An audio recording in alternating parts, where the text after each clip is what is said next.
Bismillahirrahmanirrahim. Assalamualaikum warahmatullahi wabarakatuh. Hello everyone. Today we will represent a book review about Towards a Just Monetary System by Umar Chopra. My name is Demas Sagita Putra and my friend. Aldin Dava Ramadhani. Okay, let's go. The goals and strategy.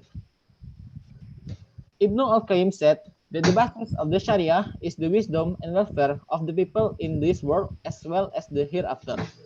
This welfare lies in complete justice, mercy, well-being, and wisdom. Anything that departs from justice to oppression, from mercy to harshness, from welfare to misery, and from wisdom to folly has nothing to do with the Sharia. The very objective of the Sharia is to promote the welfare of the people, which lies in safeguarding their faith, their life, their intellect, their posterity, and their wealth. Whatever ensures the safeguard of these five serves public interest and is desirable. The money and banking system have an important role to play in the Islamic economic as in any other economy. However, to play this role in the light of Islamic teachings, it needs to be reformed and reorganized in such a way that it is in conformity with the ethos of Islam and can fulfill the aspirations of the Ummah. Any program of reform must incorporate two indispensable ingredients, the goals and the strategy. The goals itself, first, the economic well-being with full employment and optimum rate of economic growth.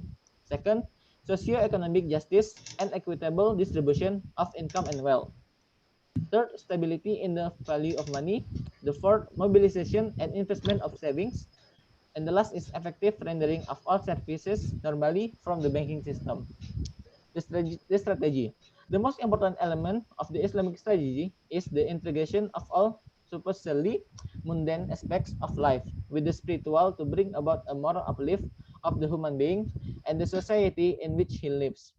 Without such a spiritual uplift, none of the goals can be realized, and true human welfare will be difficult to attain. The second is that is provided a blueprint for the reorganizations for all aspects of life, whether economic, social, or political, to enable them to strengthen the moral fibre of society and to actualize the goals so dear to Islam. The third important ingredient of the Islamic strategy is the role it assigns to the state. Chapter 2 is nature of riba, the nature of riba. The prohibition of riba. The prohibition of riba appears in the Quran in four different revelations. And the Prophet also condemned that not only those who take riba, but also those who give riba and those who record the transaction or act as witnesses to it. And he even equated the taking of riba to committing adultery 36 times or being guilty of incest with one's own mother. The meaning of riba itself, riba literally means increase, addition, expansion, or growth. However, riba technically refers to the premium that must be paid by the borrower to the lender along with the principal amount as a condition for the loan or for an extension in its maturity. Riba an-nasiyah. The prohibition of riba al-nasiyah essentially implies that the fixing in advance of a positive return on a loan as a reward for waiting is not permitted by the Sharia. It makes no difference whether the return is a fixed or a variable percent of the principal, or an absolute amount to be paid in advance or on maturity, or a gift or service to be received as a condition for the loan. Riba al-fadl. The discussion of riba al-fadl has arisen from the al-hadith requiring that if gold, silver, wheat, barley, dates, and salt are exchanged against themselves, they should be exchanged spot and be equal. Next is the alternative. The alternative must be arranged within the framework of two principles. Firstly, Islam recognizes a legitimate role for the private sector. However, since private property in Islam is only a trust from God, the owner doesn't have absolute rights over it. Secondly, Islam does recognize the role of capital as a factor of production. However, since the return on capital can be determined only after all costs have been accounted for and may be either positive or negative, Islam prohibited predetermine a positive rate of return in the form of interest. Equity financing. Within this framework, there are only two alternatives to interest-based lending. One is Karhasan, or loan that return without any interest or share, and the other is equity financing. Channels of equity. The channels that equity investment may take in an Islamic society are the same as elsewhere, namely sole proprietorship, partnership, including both mudarabah and shirkah, and joint stock company. Cooperation can also play an important role in an Islamic economy because of its harmony with the value system of Islam and the valuable contribution it can make to the realization of its goal. Next is some fundamental reforms. Saving and investing. Moderation in spending. Islam disapproves of asceticism. It also emphatically discourages extravagance and conspicuous consumption. Eat and drink, but be not extravagant, because God loves not the extravagant. And when they spend, they are neither extravagant nor regardly. Elimination of hoardings. While wasteful spending has been discouraged, hoarding of savings has also been unequivocally condemned by the Quran as well as the Sunnah. Next is efficient use of saving.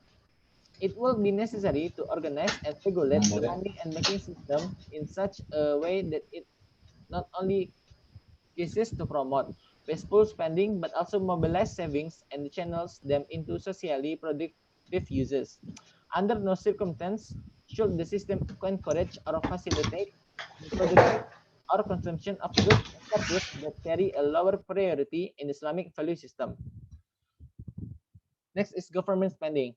The principle of avoiding wasteful expenditure and using resources efficiently in accordance with Islamic values applies not only to individuals but also to the government, and more so because government use resources which are provided by the people as a trust to be used for the welfare of the people in accordance with Islamic teaching. Next is interest equity financing. A number of steps will need to be taken to bring about the transformation to an equity-based financing system in the gradual Islamization of the economy of Muslim countries. Firstly, all sole proprietorship and partnership firms should be required to increase their equity base by increasing the proprietors or partners' own capital. Secondly, it may be necessary to regularize the existing stock of black money. Thirdly, the privilege enjoyed by the interest of being treated as a tax deductible expense should be eliminated. Fourthly, the tax structure of Muslim countries should be streamlined. Fifthly, the formation of appropriate financial institutions and investment banks should be encouraged. C. Reducing the power of banks. While banks in an Islamic economy may be permitted to remain in the private sector, it will be desirable to adopt a number of measures to reduce their power. Firstly, this should be required to have a substantial larger and more widely owned equity base. Secondly, no single family or group should be allowed to hold more than a certain maximum proportion. Thirdly, members of the board or directors or management of banks should not be allowed to become directors or manager of other business. Fourthly, while smaller banks may be allowed to undertake business on their own, larger banks should be required to utilize the maximum feasible proportion of their reserves. The ascent of stock market. A number of factors generate erratic and unhealthy movement in stock prices. One of the most important of these is destabilizing speculation, which consists in the forward purchase or sale of stocks on margin without the intention of taking or making actual delivery. The speculator seeks his gain from price differences and indulges only in short-term consumption. Next is objections and rationale. Allocation of resources. One of the objective pressed against an interest-free economy is that it will not be able to bring about an optimum allocation of resources.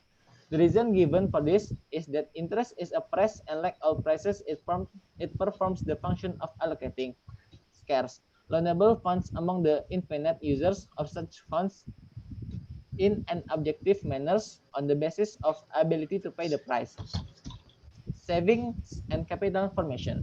The creation of a positive and invigorating investment climate requires the perennial maintenance of justice and balance between the savers and the entrepreneurs. It will be but realistic to assume that the abolition of riba, reliance and on equity financing, and ensuring an equitable distribution of profit plus interest among financiers and entrepreneurs can provide such a climate and lead to a substantial and steady rise in the demand for and supply of risk capital. Next, Aldin will discuss about it. Okay. Institutional setting. Institutional setting. The following network of institutional would be needed. Number one, the central bank, and then second, the commercial bank. Three, non-bank financial institution. The four, specialist credit institution. Five, deposit insurance corporation. The six, investment audit corporation. Next, monetary policy. The strategy of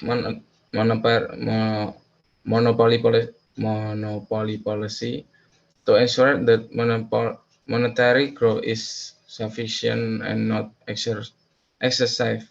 It is necessary to carefully monitor the three main sources of monetary expansion.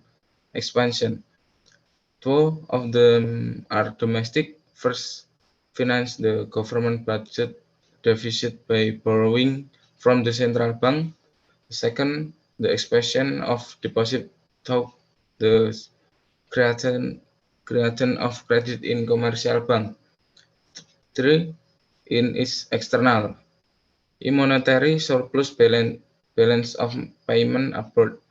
Therefore, if monetary policy are to be less effective or too restrictive, there must be coordination between monetary and fiscal policy to realize national objective. This underscores the need for a non-inflationary and realistic fiscal policy in Muslim countries. Next, source of monetary expansion. Fiscal deficit, B. Commercial bank credit creation, C. Balance of payment surplus. Instrument of monetary policy. The established monetary policy mechanism will help not only to regulate the amount of money surplus with the real demand value for money, but will also help finance the government deficit and achieve the goals of socio-economic justice. Consists of 6 elements. The first, target growth in M&MO. 2, public share of demand deposit.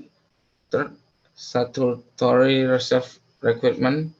The fourth, credit ceilings. 6, 5, value-oriented allocation of credit. 6, other techniques. Evaluation.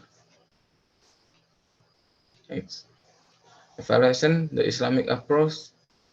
Islamic reinforces its teaching of brotherhood and the social equity of all by a socio-economic system that satisfies the need of all in keeping with their status as vicarants of good on earth. Capital formation, growth, and stability. The abolition of interest will remove the canker of injustice between the financier and the entrepreneur. Monetary health, the money supply will not be influenced by the erratic and unpredictable interest rates nor by the need to establish them. Next, the transition. The transition, the three characteristics during the countries of degeneration of the present-day Muslim society does not reflect the spiritual roots of Islam. The revival of values. Such transformation cannot be activated merely by making some cosmetic change in a few sectors of the society or the economy. Reform relate to the banking system. It will nevertheless be a mistake to try to active the transition from the conventional capital money and banking system now prevalent in the Muslim world to the just Islamic model in one stroke or over a very short period of time. Okay, Thank you I very think much. it's all from us. Thank you very much. And sorry for the shortcoming. Wassalamualaikum warahmatullahi wabarakatuh. Wabarakatuh. Thank you. Thank you.